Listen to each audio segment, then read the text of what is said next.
This is the Puglia of sun-soaked seas, beaches and villages, with untouched nature, shrines, coastal landscapes and inland beauty. A journey to discover its traditional recipes and the castles, art and history of its cities, treading the paths of past and present.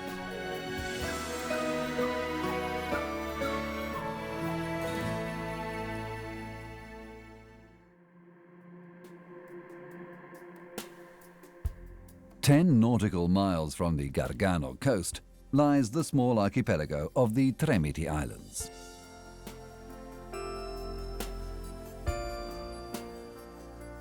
The Tremiti form Italy's only Adriatic archipelago. These clear waters are part of a natural marine reserve covering 1,500 hectares.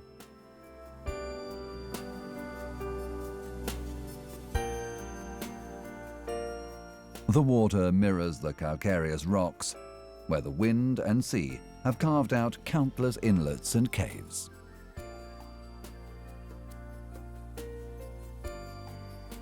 Only the occasional bush grows on the grey rock. The Tremiti are also called the Diomedan Islands. Diomede was one of Ulysses' companions. He put ashore here after the Trojan War and fell in love with these wild places, never leaving their shores again. To the north of San Domino, the largest and most verdant island, lie the scorched landscapes of San Nicola and Capraia. A lighthouse stands on the Punta Secca peninsula. It was built in 1866 and is now uninhabited.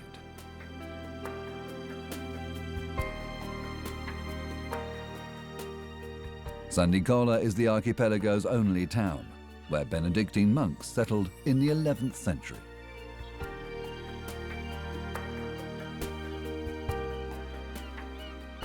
Now a tourist destination, over the centuries the Tremiti have been the haunt of pirates and the site of prisons and monasteries. Aleppo pine grow on San Domino, but the island's true attraction are its waters. In this scuba diving paradise, the sea depths are alive with seaweed, sponges and starfish.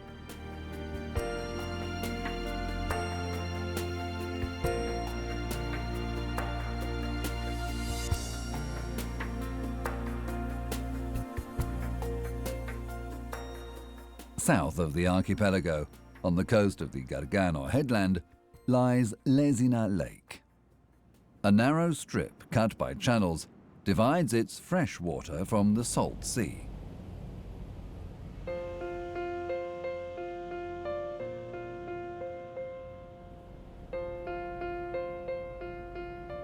This damp, reedy marshland is an ideal habitat for migratory birds and its famous eels. Lesina's economy revolves around fishing.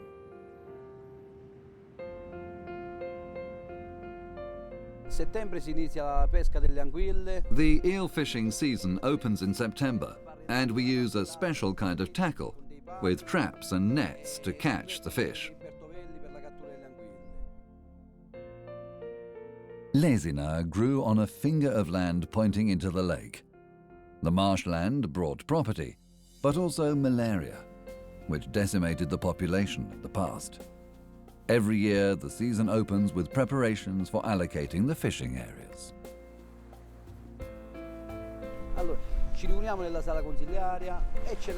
We gather in the council room and divide up the lake so that everyone can choose their area. The lake is split into 8 or 9 zones.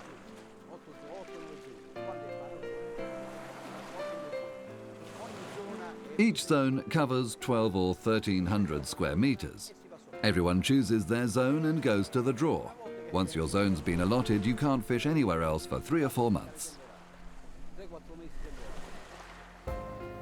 Lesina eels are among Italy's best and are a staple of local cuisine.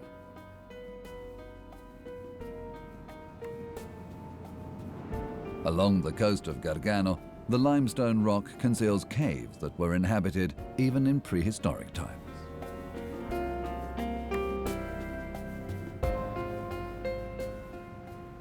Perched on a sheer cliff, the village of Peschici dominates the landscape, its white houses overlooking the beach. Towards Vieste stand the 16th century towers erected to defend against Ottoman raids. The coast is also studded with fishing platforms, the trabucchi.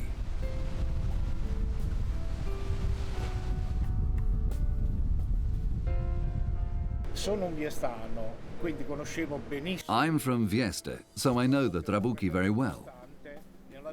The trabucco is an integral part of life around here, for everyone. At a certain point, my mother-in-law came to live with us, and she naturally wanted to give me something in return. One day she came home and gave me the deeds to this trabucco. The trabucchi were invented by the fishermen of Peschici and Vieste. These ingenious inventions provide full nets without confronting the dangers of the sea. These things can't be operated by just anyone. There are only about 10 people in the Vieste area who can handle the techniques used for this type of fishing net. The first trabucco can be traced back to the early 20th century. Agli inizi del 1900.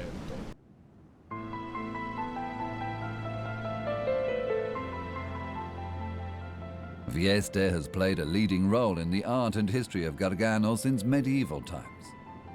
Its story begins before the Roman era, but today it is the peninsula's main resort. The Pizzomunno, a striking pinnacle of wind-hewn rock, rises from Castello Beach.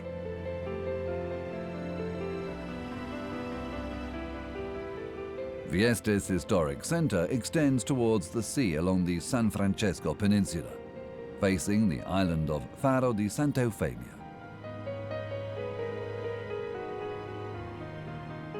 Churches and buildings witness the city's long history. The cathedral is one of the best examples of 11th century Puglian art.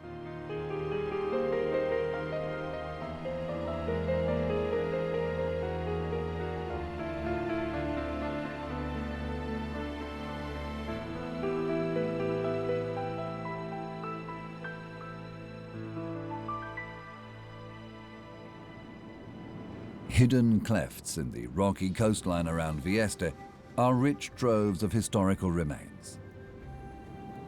The marine caves were shelters for primitive fishermen. Then they became a lair for marauders and smugglers.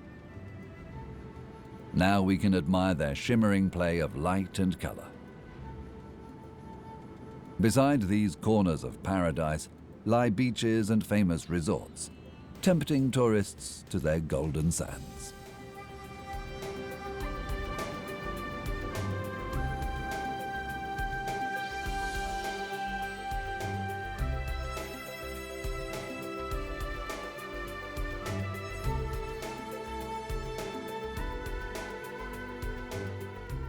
The landscape between Vieste and Manfredonia is a series of white cliffs plunging into the sea, and wide creeks full of colorful vegetation. In 1991, the Gargano headland became part of a national park covering 120,000 hectares. The protected area also spreads inland, with a number of different neighboring environments.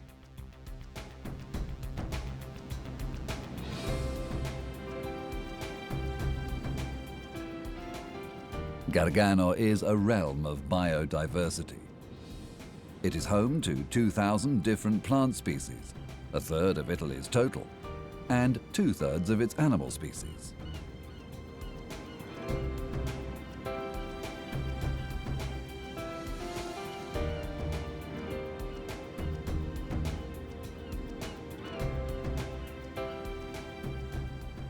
Gargano is a centuries-old wilderness, and even today, untouched nature rules its landscapes.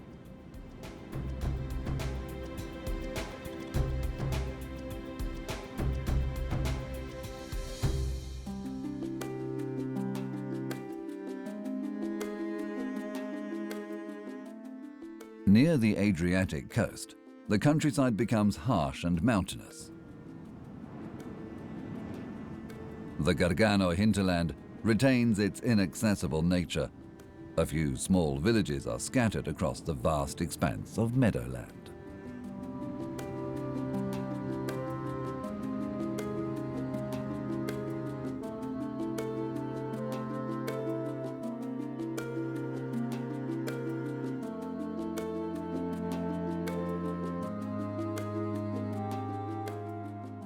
Dry walls line the sheep tracks that the flocks followed during their annual migration. In the Middle Ages, these paths were also trodden by pilgrims, driven by the strength of their faith to confront the last slope up to Monte Sant'Angelo.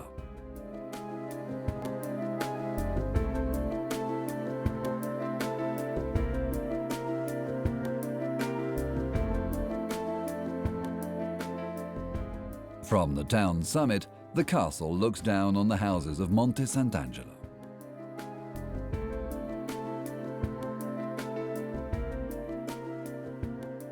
The shrine of San Michele was built here over 1,500 years ago. It's one of Christianity's most sacred sites. The octagonal bell tower was added in the 13th century, but construction had already begun under the Lombards.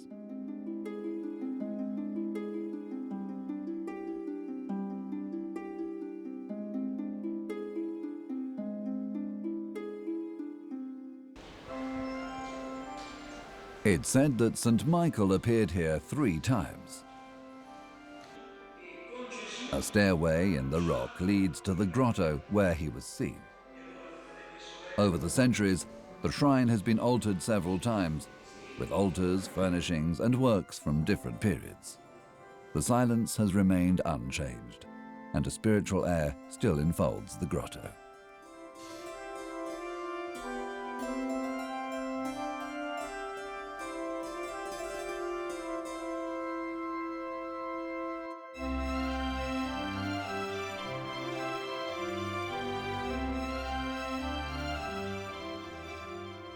During the Crusades, Monte Sant'Angelo became a destination for many pilgrimages and grew rapidly beside the grotto of the saint's apparitions. More recently, the town has spread to the hillside slopes. The rows of houses on the steep streets and steps embody the years of economic growth.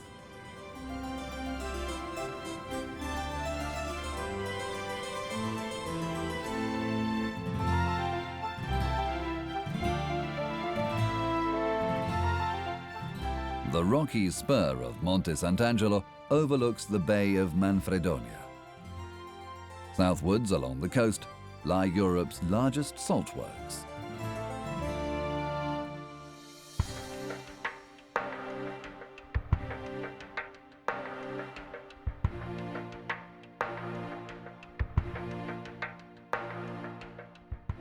The salt works were renamed in the 19th century in honor of Margaret of Savoy, the first Queen of Italy. Now many species of migrating birds can shelter in the national park that protects this ecosystem.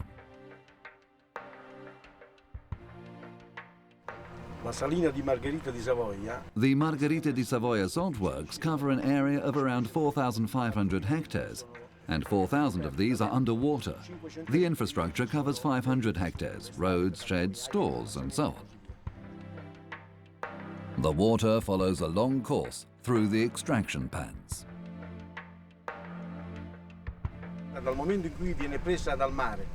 From the moment it's taken from the sea to when it deposits its salt on the basin floor, the water travels about 200 kilometers.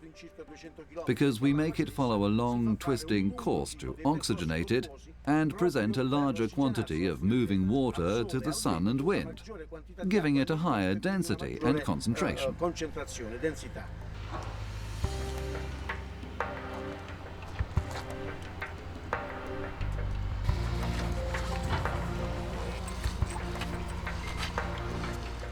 Annual salt production is as high as 6 million quintals.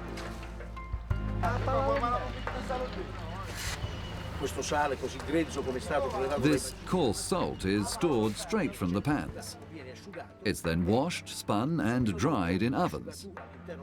Immediately afterwards, it's sifted to separate the large grains from the medium and fine salt.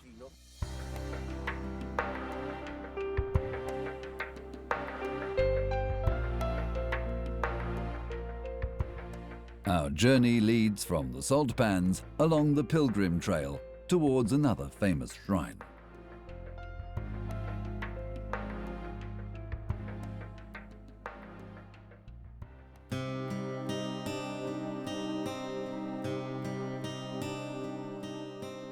San Giovanni Rotondo is the home of a shrine dedicated to Padre Pio.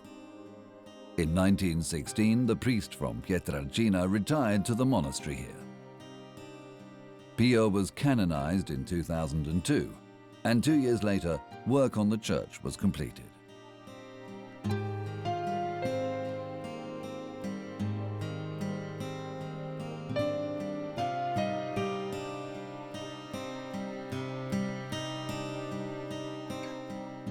The modern lines designed by Renzo Piano were inspired by the shape of a shell.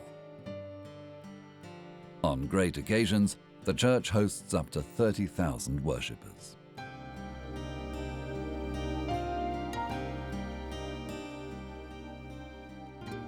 The sculptures by Tuscany's Giuliano Vangi depict the announcement of Christ's resurrection. The mechanical reed organ is the largest ever made in Italy. The altar and cross are the work of sculptor Arnaldo Pomodoro.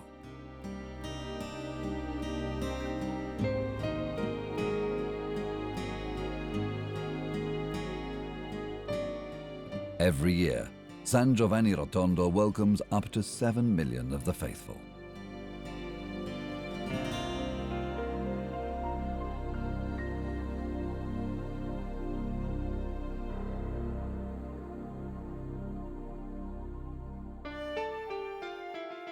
Southwest of Gargano, the ruins of ancient Lucera are proof of the city's importance in Roman times.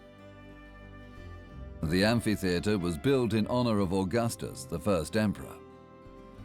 Now its appearance reflects early 20th century restorations, and only a few signs remain of the gladiatorial age. The amphitheatre lies in a natural bowl, a stone's throw from Lucera's historic centre.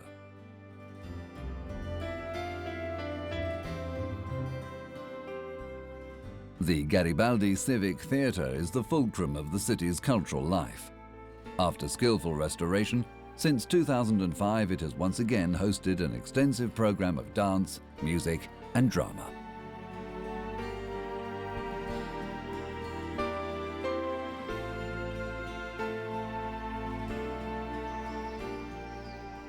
The 13th century cathedral is built on the site of an ancient mosque.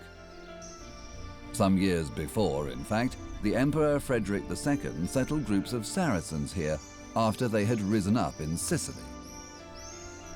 Instead of suppressing them, he allowed them to rule Lucera and create economic activities that boosted the city's development.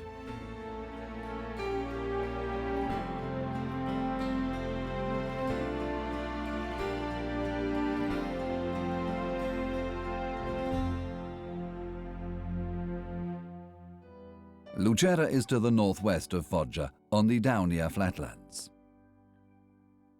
Around it extends the so-called Tavoliere. Its area of 3,000 square kilometers makes it Italy's largest plain after the Po Valley. The view from the summit of Lucera's medieval fortress takes in the undulating landscape of the Daunia Mountains.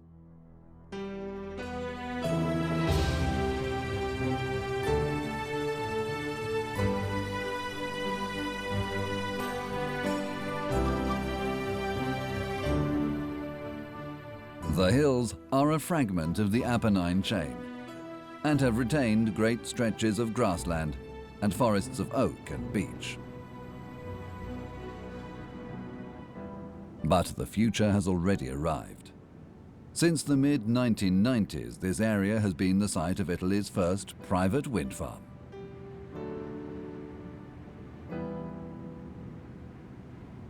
Every year, These wind generators produce over 6 million kilowatts of clean energy.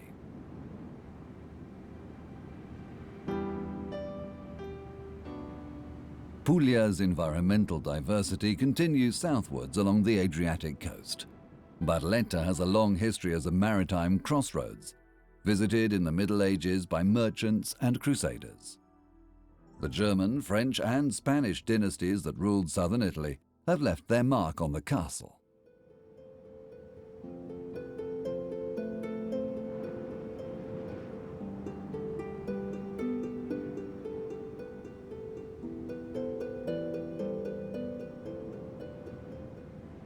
The bastions at the four corners are 16th century additions. At that time, the castle became a formidable stronghold as the French and Spanish struggled for dominion over southern Italy.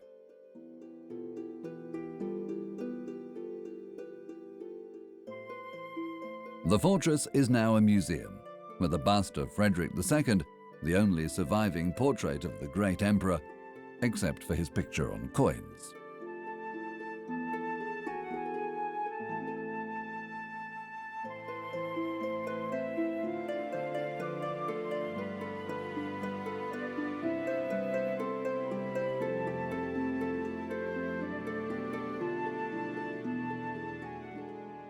Nearby, high on the Murge Plateau, stands Castel del Monte. It is said that the educated and unconventional Frederick II designed the structure himself. Protected by UNESCO, the castle embodies enigmas and symbolism. The number 8 recurs in the number of sides, towers, and rooms. The architectural calculations were based on mathematics, philosophy, and astrology. Its original purpose is still unknown. It may be a hunting lodge or a symbol of the emperor's political and cultural role. Some also say that Frederick never spent any time within its walls, enhancing its air of mystery.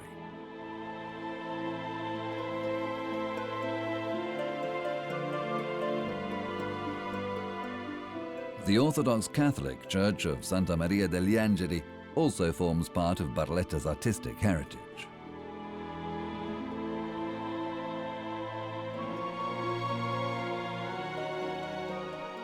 It was built in the late 18th century, but the city had long been a refuge for Greek Orthodox communities in the east fleeing the Ottoman advance.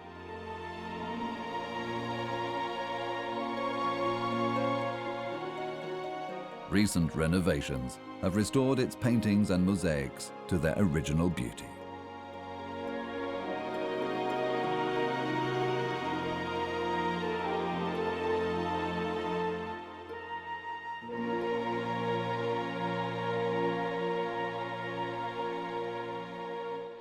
Inland from Barletta, the geometrical shapes of Byzantine art are echoed by the patterns formed by cultivation.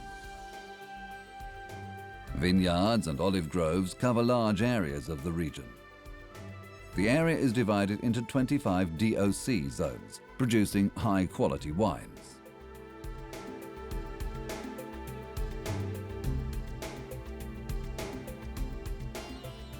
But Puglia is also the land of olive oil. Its olives and centuries of experience combine in a highly prized variety of extra virgin olive oil.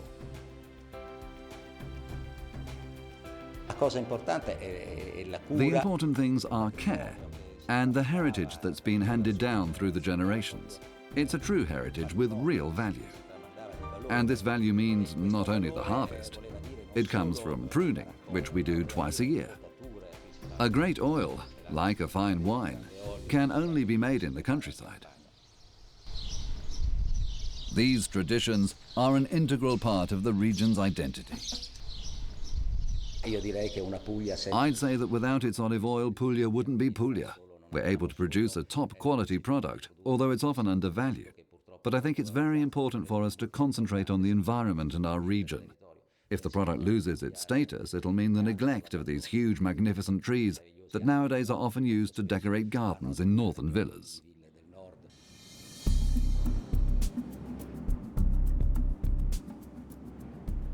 On the coast near Bari, not far from vines and olive trees, Trani is the setting for an elegant jewel of the Puglian Romanesque.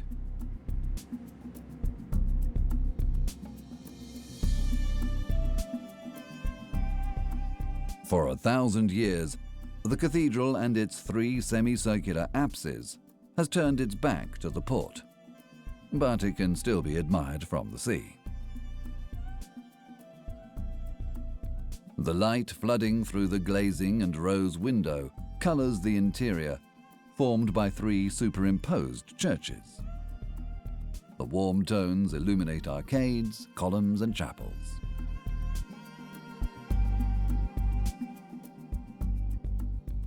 An unusual local sculptor, Barisano da Trani, made the 12th century bronze door.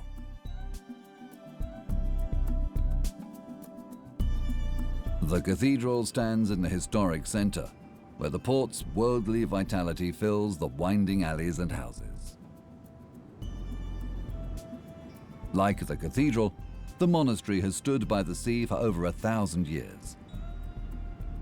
And so ends the first stage of our journey through many-faceted Puglia, with its hills and plains, beaches and cliffs, art and culture.